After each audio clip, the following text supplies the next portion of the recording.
மட்டக்களப்பு பொது நூலகம் திறந்து வைப்பு, நினைவு கல்லை திரைநீக்கம் செய்து சுமந்திரர்.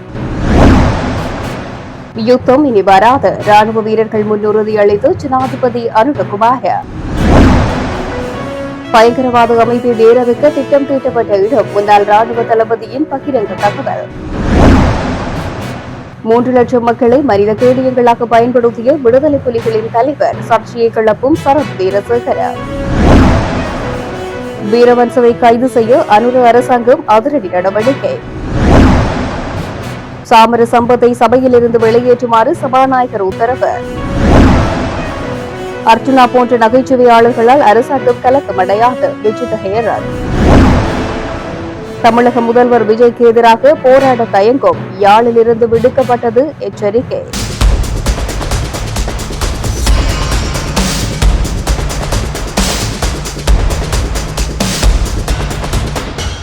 மட்டக்களப்பு பொது நூலகத்தை ஜனாதிபதி அனுரகுமார திசாநாயக்க இன்றைய தினம் புதன்கிழமை திறந்து வைத்தார்.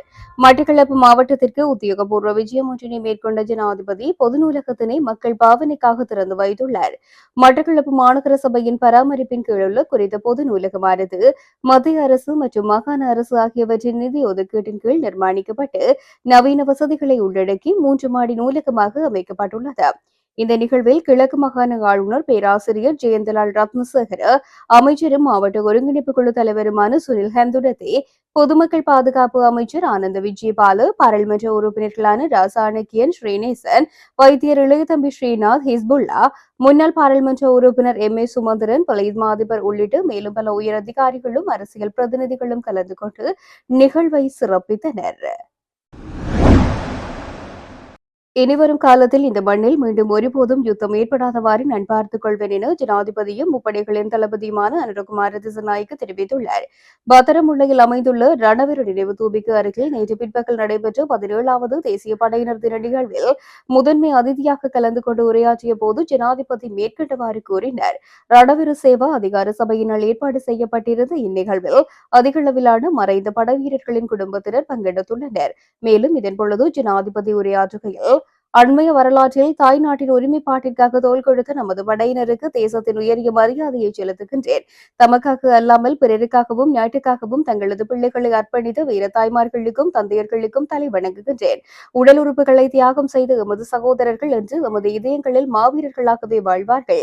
யுத்தம் எவ்வளவு அழிவானது என்பதை படை வீரர்களாகிய நீங்கள் அறிவீர்கள். போரினால் உலகை துண்டு துண்டாக உடைக்க முடியும், ஆனால் அமைதியால் மட்டுமே அதனை ஒன்றிணைக்க முடியும். சடலங்களின் குவியல்களின் மேலோ அல்லது இரத்த ஆறுகளுக்கு மத்தியிலோ ஒரு மனிதாபிமான சமூகத்தை கட்டி எழுப்ப முடியாது. நாம் போரின் கதையை வரலாற்றிடம் ஒப்படைத்துவிட்டு அமைதிக்கான நிலையான பாதையை தேர்ந்தெடுத்துள்ளோம். நான் யுத்தம் நல்லதா கெட்டதா என்று விவாதிக்க வரவில்லை, ஆனால் மீண்டும் ஒரு யுத்தம் வராமல் தடுக்கும் பொறுப்பை ஏற்கின்றேன். நமது பாதுகாப்பு பிரிவினர் தங்களது கடமையை சரியாக நிறைவேற்றினர். அவர்கள் பிரிவினைவாதத்துக்கு எதிராகவே யுத்தம் செய்தார்களே தவிர எந்த ஒரு இனத்துக்கும் எதிராக அல்ல. இது தாய்நாடு. சிங்களவர், தமிழர், முஸ்லிம்கள் ஆகிய நாம் அனைவரும் எங்கும் வாழ்வதற்கான உரிமையை கொண்டது. சுயநலமிக்க அதிகார பேராசை கொண்ட அரசியல்வாதிகளின் தீவிரவாத நிகழ்ச்சி நிரல்களாலேயே மனிதர்கள் பிரிந்தனர். அரசியல் அநாகரிகமானது மனித நேயத்தை ஒரு கால்பந்தாக மாற்றியது. வெறுப்பையும் குரோதத்தையும் விதைக்கும் பழைய அழிவு பாதையை தற்போதைய அரசு முற்றிலும் நிராகரித்துள்ளது. அதற்கு பதிலாக ஒற்றுமை, சட்டம், நீதி மற்றும் சுபீட்சத்தை நோக்கி மக்களை இட்டுச் செல்லும் புதிய பாதையை தேர்ந்தெடுத்துள்ளது. இந்த திருப்பு முனையில் அவ்வளவு கடினமான சவால்கள் வந்த போதிலும் அச்சமின்றியும் உறுதியுடனும் நான் முன்னோக்கி பயணிப்பேன். புத்த பெருமானின் அகிம்சை, எல்லையற்ற கருணை மற்றும் அன்பை அடிப்படையாக கொண்ட பௌத்த தர்மத்தின் மீதே நமது நாடு கட்டியெழுப்பப்பட்டுள்ளது என்றும் அவர் கூறினார். உலகமே வெல்ல முடியாது என்று கூறிய கொடூரமான பயங்கரவாத அமைப்பை இந்த நாட்டின் மண்ணிலிருந்து வேறறுப்பதற்கான திட்டமிடல்கள் எனது அலுவலகத்திலேயே இடம்பெற்றன என முன்னாள் ராணுவ தளபதி ஜெனரல் தயா ரத்நாயக்க தெரிவித்துள்ளார். சர்வஜன அதிகாரம் கட்சியின் தலைமையக காரியாலயத்தில் நேற்று நடைபெற்ற ராணுவ வீரர்கள் நினைவேந்தல் அனுஷ்டிப்பு நிகழ்வில் கலந்து கொண்டு கருத்து தெரிவித்த போதே அவர் இவ்வாறு குறிப்பிட்டார். அங்கு அவர் மேலும் உரையாற்றுகையில், 30 வருடங்களாக தொடர்ந்த போரில் 30,000 ராணுவ வீரர்கள் தமது உயிர்களை தியாகம் செய்துள்ளதுடன் 30,000க்கும் அதிகமான ராணுவ வீரர்கள் தமது உடல் உறுப்புகளை இழந்துள்ளனர். ராணுவ வீரர்கள் மட்டும் தனியாக இந்த வெற்றியை ஈட்டவில்லை.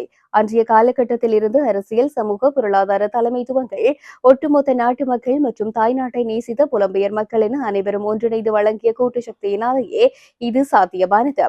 2005ஆம் ஆண்டு ஆட்சி பொறுப்பை ஏற்ற மஹிந்த ராஜபக்ஷ அரசு ஒரு புதிய கொள்கையை முன்வைத்தது. கோட்டபய ராஜபக்ஷவின் வழிநடத்தலின் கீழ் அன்றைய முப்படை தளபதிகளான field marshal Sarath Fonseka, admiral Wasantha Karannagoda, air chief marshal Roshan Gunathilaka ஆகியோருடன் போலீசார் மற்றும் சிவில் பாதுகாப்பு படையினர் இணைந்து மனிதாபிமான நடவடிக்கை எனும் கொள்கையை உருவாக்கினர்.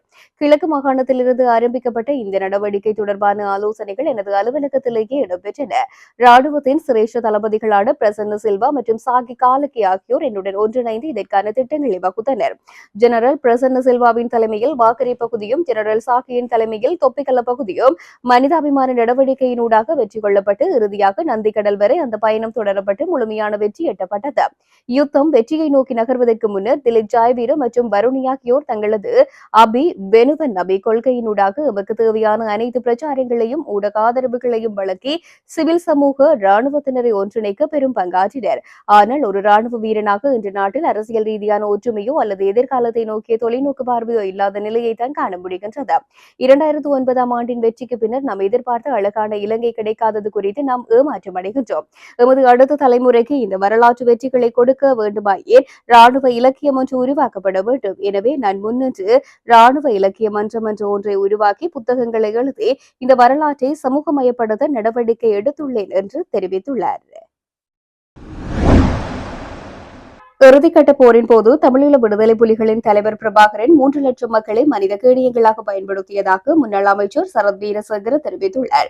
மேலும் நாட்டில் மீண்டும் போர் ஏற்பட்டால் அதற்கான முழு பொறுப்பினையும் தற்போதைய அரசாங்கமே ஏற்க வேண்டும். ஸ்ரீலங்கா பொதுஜன முன்னணியின் தலைமையகத்தில் நடைபெற்ற செய்தியாளர் சந்திப்பில் இதனை தெரிவித்த அவர் மேலும் தெரிவிக்கையில், போரை வெற்றி கொண்ட படைவீரர்களை நினைவு கூர்வதற்கு தடைகள் ஏற்படுத்தப்படுகின்றன. முல்லைத்தீவில் நடத்தப்பட்ட இவ்வாறான ஒரு நிகழ்விற்கு அரசு தரப்பில் எவ்வித ஒத்துழைப்பும் வழங்கப்படவில்லை. தமிழ் பெண் என்றாலும் முல்லைத்தீவு பிரதேச செயலாளர் இந்த நிகழ்வில் பங்கேற்றார் எனவும் அதற்கு நன்றி பாராட்டுவதாகவும் குறிப்பிட்டார். எனினும் முல்லைத்தீவில் பயங்கரவாதிகளுக்கு அஞ்சலி செலுத்தும் நிகழ்விற்கு ஆயிரக்கணக்கானவர்கள் பங்கேற்றனர் எனவும் அதற்கு எவ்வித தடையும் ஏற்படுத்தப்படவில்லை என்றும் சரத் வீரசேகர சுட்டிக்காட்டினார். இது தேசிய பாதுகாப்பு தொடர்பிலான பிரச்சினையாகும் எனவும் பிரபாகரன் தற்கொலை குண்டுதாரிகள் போன்றவர்களை கொண்டாடுவதன் மூலம் மீண்டும் ஒரு பிரபாகரன் உருவாவதை தடுக்க முடியாது என்றும் தெரிவித்தார்.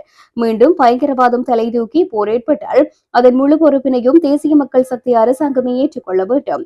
தமிழக முதல்வர் விஜய்க்கு நாடாளுமன்ற உறுப்பினர் கஜேந்திரகுமார் பொன்னம்பலம் கடிதம் ஒன்றை அனுப்பி வைத்துள்ளதாக குறிப்பிட்டுள்ளார். தமிழர் இனவழிப்பு தினத்தை பிரகடனம் செய்யுமாறு கடிதத்தில் கோரப்பட்டுள்ளதாகவும் உண்மையில் தமிழர் இனவழிப்பினை தடுத்தது அரசாங்க படையினரே எனவும் அவர் குறிப்பிட்டார். இறுதிக்கட்ட போரின் போது பிரபாகரன் 3 லட்சம் மக்களை மனித கேடயங்களாக பயன்படுத்தியதாக தெரிவித்தார். 2,95,000 பணைய கைதிகளை மீட்டு போரை வெற்றி கொண்ட எந்த ஒரு ராணுவமும் உலகில் கிடையாது. போரின் போது பாதிக்கப்பட்ட தமிழ் மக்களுக்கு கஜேந்திரகுமார் பொன்னம்பலம் போன்ற அரசியல்வாதிகள் எதனையும் செய்யவில்லை.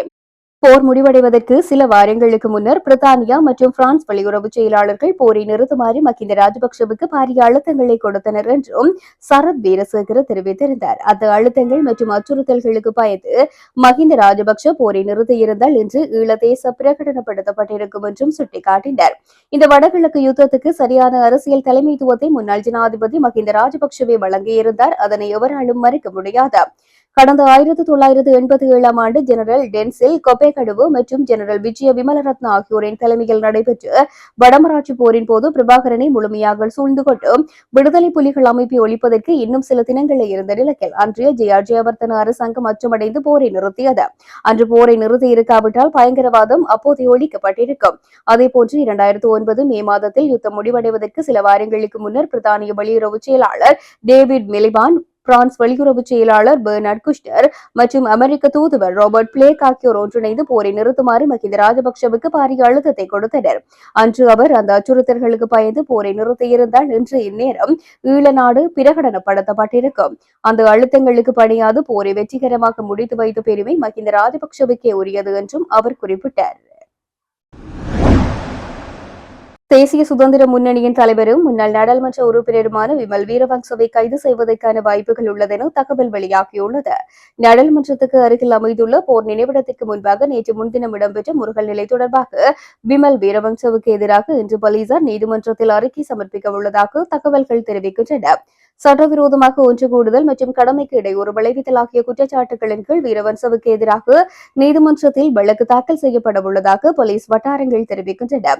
நேற்று முன்தினம் விமல் வீரவன்ச உள்ளிட்ட குழுவினர் நினைவிடத்திற்கு மலரஞ்சலி செலுத்துவதற்காக வருகை தந்தபோது போலீசார் அவர்களை நினைவிடத்திற்கு அருகில் செல்ல அனுமதிக்காமல் தடுத்துள்ளனர். இதன்போது அந்த பகுதியில் அமைதியின்மை ஏற்பட்டதுடன் வார்த்தை பரிமாற்றங்களும் இடம்பெற்றன. இதன்போது போலீஸ் அதிகாரிகளை தள்ளிக்கொண்டு முன்னோக்கி செல்ல விமல் வீரவன்ச முயன்றபோது அவர் தரையில் விழுந்தமை குறிப்பிடத்தக்கது.